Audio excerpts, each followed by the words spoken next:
কিছু মানুষ সার পোকার মতন এই দুনিয়াতে আছে, যেমন ওই যে আমরা এই সতীনের করে সতীন, ওই যে নিজেরা সুখে না নিজেদের জীবনে, আল্লাহ এদেরকে এত দিছে ধন সম্পদ, ওই যে বসুন্ধরার মতন জায়গাতে কোটি কোটি টাকার বাড়ি করতেছে। একটা 5 কাঠার বসুন্ধরা বাড়িতে যদি একটা 5 কাঠার জায়গাও নেন, এটা যদি মানুষ এখানে ওই গুণভাগ করে যদি বের করে, তাও তো বোঝা যায় যে কত টাকা, কত কোটি টাকা শুধু জায়গার দাম। আর হচ্ছে আরগুলিতে না হয় পরের কথা, ঠিক আছে, তারপরেও এরা মানে মনের দিক থেকে, সাংসারিক দিক থেকে, ছেলে মেয়ে নিয়ে এদের শান্তি নেই। আল্লাহ রবুল আলমী এদের শান্তি রাখে নেই। তারপরে আমার মতো নিরীহ মানুষের পিছনে ঘুরে বেড়াবে, আমি কি খাচ্ছি, কি পড়ছি, কি করছি, কোথায় বসে পাপ সাপ করছি, কোথায় কি করছি।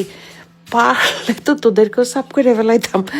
মানে কি এক অবস্থা, মানে মানুষ এত শয়তান হয়, এত হিংস্র হয় যে মানে ওদের ভিতর যে আমরা শান্তি নাই, তোরাও শান্তি থাকতে দিব না। আমি তো তোদের সাথে পাচ্ছেই নাই।